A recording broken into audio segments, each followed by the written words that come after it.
Hello students.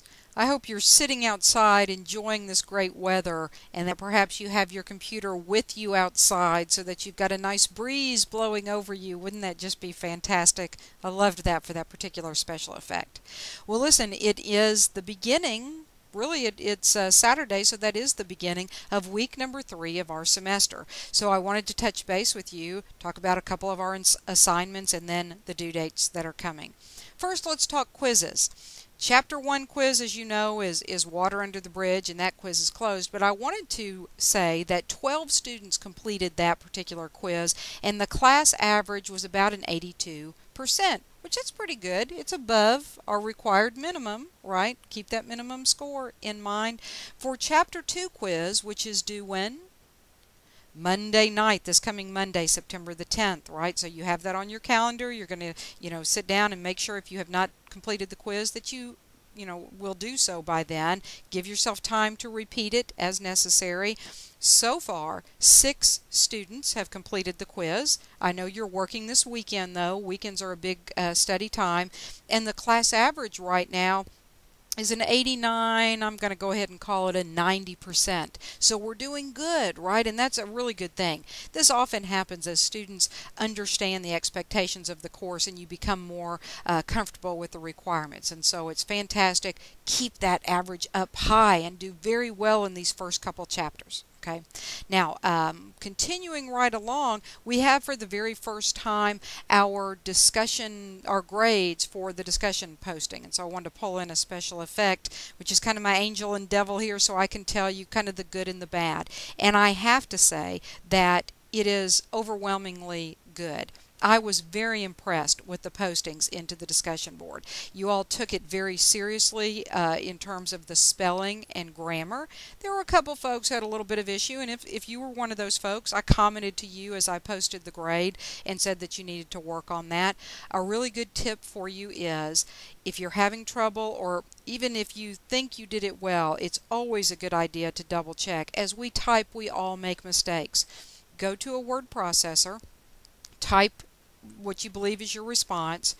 If you do a spell check and a grammar check on it and it looks okay, copy it, paste the text. Don't paste the whole document. Don't attach the document. Paste the whole text into the discussion board. Okay, that makes it easier for everybody to read, and it makes a logical threading process. That's what it's called in a discussion board when each discussion is linked to related discussions.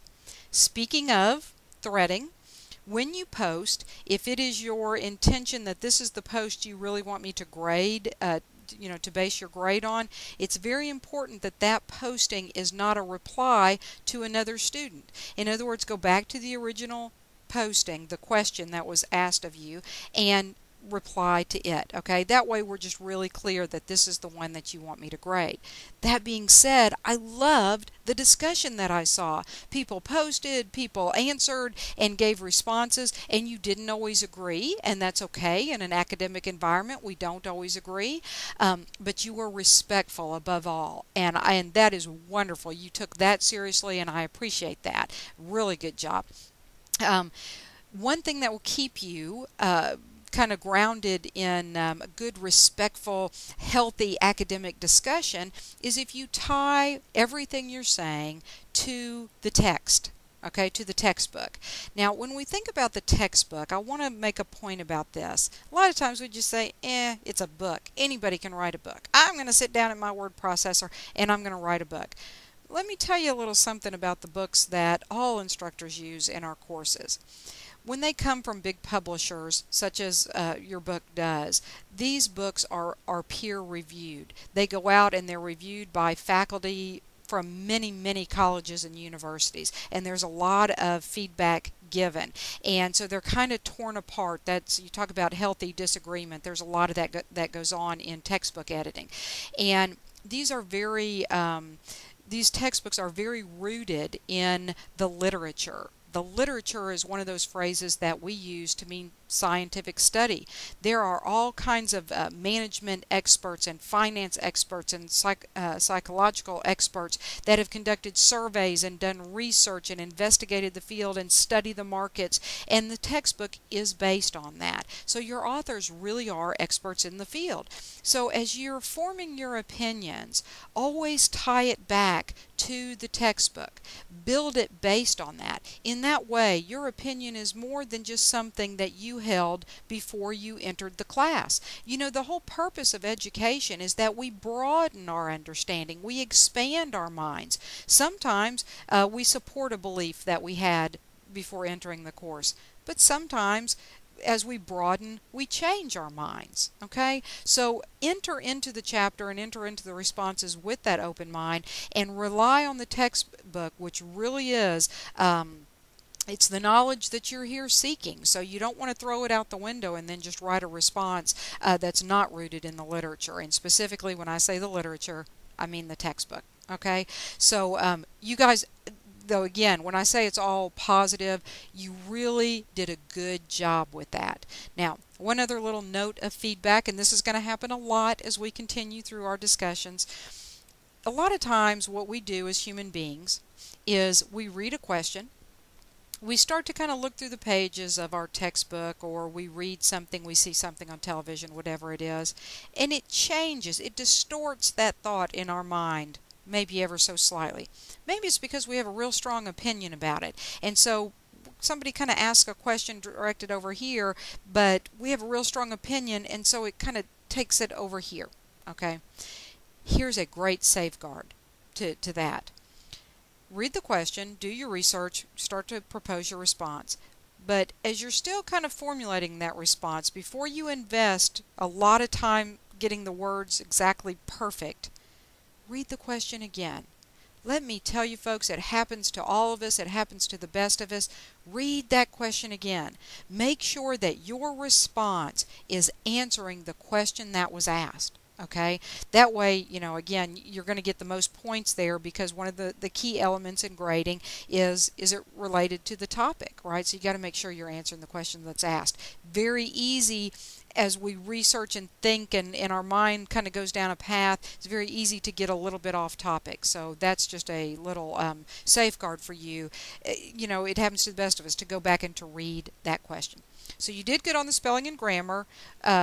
Very good on staying relevant to the topic. There were a couple deviations, and everybody, you know, kind of contributed to those discussions, and they went down a path, and it was more, I'm not talking about any individual student. There were a couple discussions that were a little slightly off target. Okay?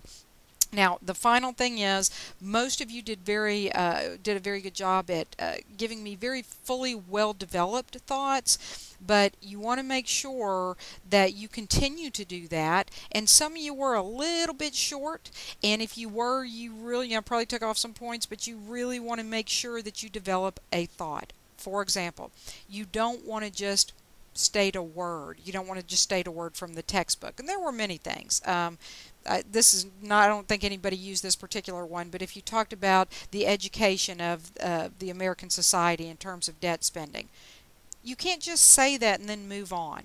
You need to support it with another sentence, with an example. Give a little detail to it, right? We don't want to be too short or choppy with our responses. Make sure they're very well-developed thoughts.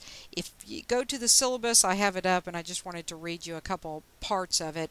Under methods of evaluation, I actually have a statement that says, as you prepare your postings, also know that the assignments must be thoughtful and filled with meaningful content that, here's the key part, demonstrates knowledge of the text. Of course, sentences that are equivalent of yes, it's good, or I think it's good, or it's bad, and he's bad, and it's wrong, of course, are not. Additionally, under discussion guidelines in the syllabus, I wrote this in there, and I really do mean this. Reference your textbook. Make your opinion researched based on your textbook, right? Remember that the purpose of education is often to change your views and opinions based on the science in your textbook. And perhaps change your views is too strong of a phrase. Broaden your views. Open your mind to looking at a similar problem from a different perspective. Okay, so like I said, I really want to commend you all because you all did very well with this. Make sure you read the feedback that I gave you in the discussion posting, and we have another due date as we talk about Chapter 2. Chapter 2 quiz is due on Monday, but also Chapter 2 discussion. So make sure you get out there, get something posted, keep working through that book, keep making sure on those quizzes you're getting a really good score because we have a minimum grade that we must achieve, right? So go to the syllabus if you have any doubts about that. I'll be keeping in touch with you. Very proud. Honestly, I think you guys are doing a fantastic job. So keep up the good work, and we'll be touching base again soon. Thanks.